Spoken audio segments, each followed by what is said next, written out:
Love ஐஸ்லாண்டை பல பேரும் பார்த்துருப்பீங்க. இதே மாதிரி ஷோ இங்கே தமிழில் வந்தால் எப்படி இருக்கும் அப்படின்ட்டு யாருமே நினச்சிருக்க மாட்டீங்க. ஆனால் அந்த ஷோவை இங்கே தமிழை கொண்டு வந்துட்டாங்க.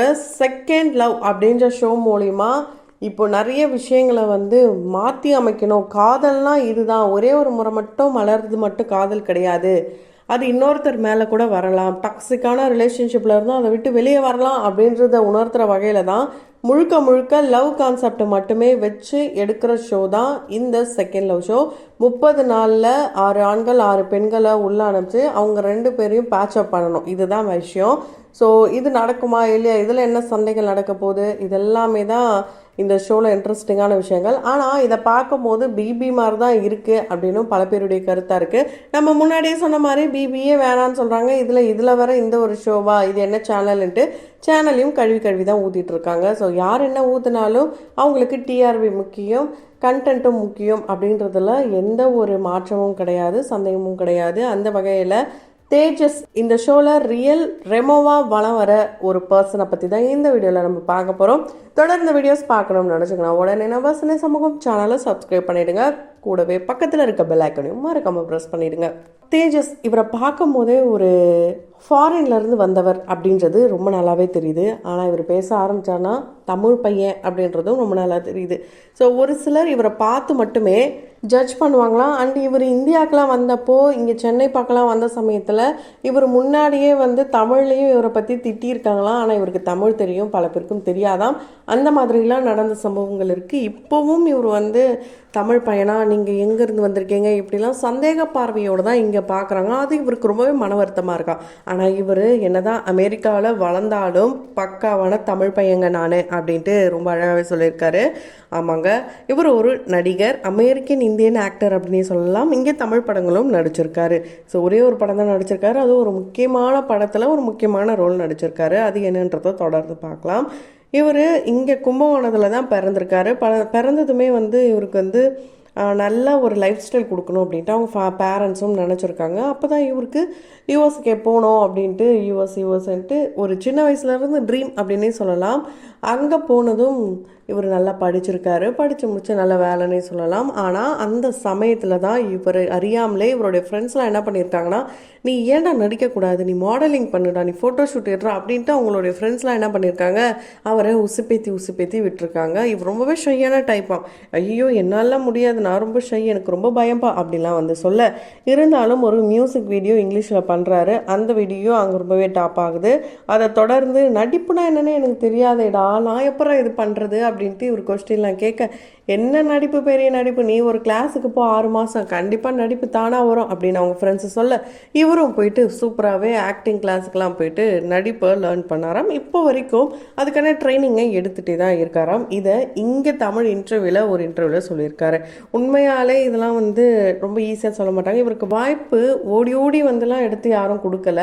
இவர் இந்தியாவுக்கு வெக்கேஷனுக்காக வந்திருக்காரு. அந்த சமயத்தில் இவருக்கு அங்கே அமெரிக்காவிலேருந்து கால் வரலாம், இது போல் நீங்கள் இங்கே தானே இருக்கீங்க, வாங்க ஆடிஷன் இருக்குது போங்க அப்படின்னு கூப்பிட, அடடா என்னங்க இவ்வளோ நாளாக நான் அங்கே தாங்க இருந்தேன், இப்போ தாங்க இந்தியா பக்கம் வந்தேன், உடனடியாக கூப்பிட்றீங்களே, இருங்க நான் வரேன்ட்டு உடனடியாக பெட்டி படிக்கையெல்லாம் எடுத்துகிட்டு கிளம்புறாரு. ஸோ அங்கே போனதுக்கப்புறம் இவருக்கு ஃபஸ்ட்டு ஒரு வாய்ப்பு கிடைக்குது. அந்த வகையில் 2 ஷோ இவர் ஓகே பண்ணுறாரு.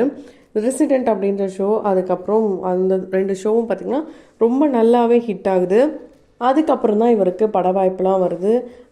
டேட் இன் சென்னை, டேட் இன் நைட், இது போலலாம் நிறைய ஒரு கான்செப்டெலாம் வச்சு பண்ணியிருக்காரு. குறிப்பாக லவ் இவருக்கு ரொம்ப பிடிக்குமா. அந்த வகையில் 4 வருடம் ஒரு பொண்ணை காதலிக்கிறாரு. அந்த காதலித்த பொண்ணு பார்த்திங்கன்னா இங்கே சென்னையை சேர்ந்தவங்க, ஒரு லாங் டிஸ்டன்ஸ் லவ். இந்த கேப்பில் இந்த பொண்ணு என்ன பண்ணுதுன்னா வேற ஒரு பையனை பிக்கப் பண்ணுறாங்க. ஸோ என்ன நடக்குதுன்னா, வேறு யாராவது இருந்தாங்கன்னா எப்படி நீ இப்படி பண்ணலாம் அப்படின்னு தான் நினச்சிருப்பாங்க. ஆனால் இவர் ரொம்பவே குடிபோதைக்கு ஆளாகிறாரு, ரொம்ப ஆல்கஹாலை எடுத்துக்கிறாராம். ஸோ இதை நானாக சொல்லலைங்க, இந்த ஷோவில் இந்த ஒரு விஷயத்த இவரே ஓப்பன் அப் பண்ணியிருக்காரு. அப்போ அவர் உடஞ்சி அழுந்துட்டார். ஏன்னா இவர் ரொம்பவே கான்ஃபிடெண்ட்டாக, ரொம்ப ஜாலி பர்சன், அண்டு அந்த ஃப்ளர்ட்டிங்லாம் பண்ணுவாங்களா அந்த மாதிரிலாம் பண்ணுவார். ஸோ அதுதான் கான்செப்ட் இங்கே. ஆனால் அதையும் தாண்டி ஒரு கழ தெரியுமான்றதையே இந்த ஒரு ஷோ மூலயமா தான் பார்த்து தெரிஞ்சுக்க முடிஞ்சுது. ரொம்ப எமோஷ்னல் ஆகிட்டாரு. ஸோ நிறைய குடிக்க ஆரம்பித்தாராம். 2 வருஷம் அந்த குடி போதையிலே தன்னுடைய வாழ்க்கையை அழிக்க ஆரம்பிக்கிறாரு. இருந்தாலும் அந்த பொண்ணை இவரால் மறக்க முடியல. சென்னைக்கு கிளம்பி இவர் வராது.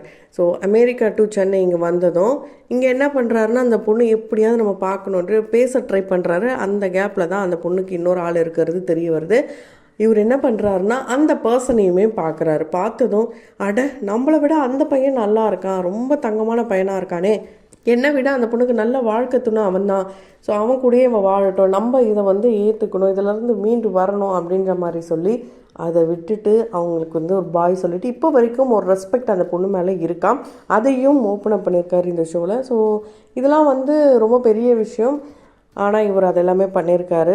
அங்கேருந்து திரும்ப போனதுக்கப்புறம் தான் இவருடைய கெரியரே டோட்டலாக சேஞ்ச் ஆகுது. மூவி பண்ணுறாரு. இங்கே தமிழில் பார்த்திங்கன்னா உடனடியாலாம் வாய்ப்பு கிடைக்கல. ஸோ இந்த ஒரு ரோல் இருக்குது வரீங்களாலாம் கேட்டிருக்காங்க. ஃபஸ்ட்டு நோ தான் சொல்லியிருக்காரு. அதுக்கப்புறம் ஏஆர் முருகதாஸ் அப்படியே அவருடைய நேமை சொன்னதுக்கப்புறம் அண்ட் படத்தோடைய ஹீரோடைய நேமை சொன்னதுக்கப்புறம் வில்லன் யாருன்னு சொன்னதுக்கப்புறம் அடடா பெரிய மூவியாக இருக்கே நான் வரேன்ட்டு இவர் கிட்டத்தட்ட ஆடிஷனுக்காகவே 6 முறை வந்திருக்காரு. ஸோ அதுக்கு ஃபைனல் பண்ணலாமா வேணாமான்ட்டு நிறைய ஆடிஷன்லாம் இவர் ரிஜெக்ட் பண்ணும்போது ரொம்பவே மனசு வலிக்கும். ஆனால் இந்த டைம் எந்த ஒரு எதிர்பார்ப்பும் இல்லாமல் தான் இந்த ஒரு ஆடிஷனுக்கு வந்திருக்காரு. வந்ததுமே இவருக்கு ஒரு சூப்பர் வாய்ப்பு காத்திருந்திருக்கு. வாய்ப்பு கிடைச்சதுமே இவர் நல்லா நடிச்சிருக்காரு. எந்த படம்னு பார்த்தீங்கன்னா மதராசி. ஸோ 12 வருஷத்துக்கு அப்புறமா இவர் தமிழ் சினிமாவை தேட்டரில் போய் பார்க்குறாராம். அப்போ ரொம்ப எமோஷ்னல் ஆகிட்டாராம். ஏன்னா விசில் அடிக்கிறது கத்துறது ரொம்பவே ஒரு வரவேற்பு மக்கள் மத்தியில் இந்த படத்துக்கு கிடைக்கிறது அப்படின்றதுலாம் ரொம்ப பெரிய விஷயம். ஏன்னா இவர் அமெரிக்காவில் படங்கள் பார்க்க போகும்போதெல்லாம் ஒரு ப்ரைவேட் தியேட்டர்ஸ் எப்படி இருக்கும், சைலண்ட்டாக ரொம்ப காலியாக, அந்த மாதிரி தான் அங்கே மொத்தமாக தியேட்டர்ஸே இருக்குமா. ஸோ அவெஞ்சர்ஸ் அது போல் படங்கள் வந்த சமயத்தில் தான் ரொம்ப அந்த ஒரு வாரம் மட்டும் கொஞ்சம் க்ரௌடாக இருக்குமா, மற்றபடியெல்லாம் நார்மலாக இருக்குமா. ஸோ இதெல்லாம் இங்கே பார்த்துட்டு ரொம்ப சந்தோஷப்பட்டாராம். அப்போ அவருடைய சைல்ட்ஹுட் மெமரிஸ்லாம் வர ஆரம்பிச்சுதான். குறிப்பாக ரஜினி சாருடைய படங்கள்லாம் இவர் தேட்டர்ஸில் பார்த்துருக்காராம்.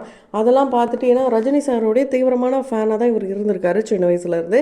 அவருடைய படங்கள்லாம் பார்ப்பாராம். அப்புறம் எஸ்கே உடைய படம் அப்படின்ட்டு மதராசி படத்தில் இவர் ஓகே ஆனதும் எஸ்கே யார் அவரை பற்றி பார்க்கணுன்ட்டு அப்பா இவர் இப்படிப்பட்ட நடிகரான்ட்டு அமரன் படத்தெல்லாம் பார்த்து மறந்துட்டாராம். அந்த படத்துக்கு அப்புறம் அவருடைய ஃபேனாகவே இவர் மாறிட்டாராம். அந்த அளவுக்கு ரொம்ப ஹம்பிளான பர்சன். நேரில் சந்திக்கும் போது ரொம்ப ஸ்வீட்டாக நடந்துக்கிட்டாரு. சாப்பிட்டீங்களாலாம் கேட்பாரு, எல்லாமே பண்ணுவார். அந்தளவுக்கு ஒரு நல்ல மனிதர்களை நான் இங்கே பார்த்துருக்கேன்ட்டு ரொம்ப அழகாக தமிழ்லேயே பேசுகிறாரு. ஆனால் இன்டர்வியூ எடுக்கிறவங்க தான் வராத இங்கிலீஷை கூட வாவான்ட்டு இழுத்து பிடிச்சி பேசிகிட்டு இருந்தாங்க. நம்ம அந்த இன்டர்வியூஸ்லாம் கூட பார்க்க முடிஞ்சது. இந்த நிலையில தான் இவர் இந்த ஷோக்குள்ளே போயிருக்காரு.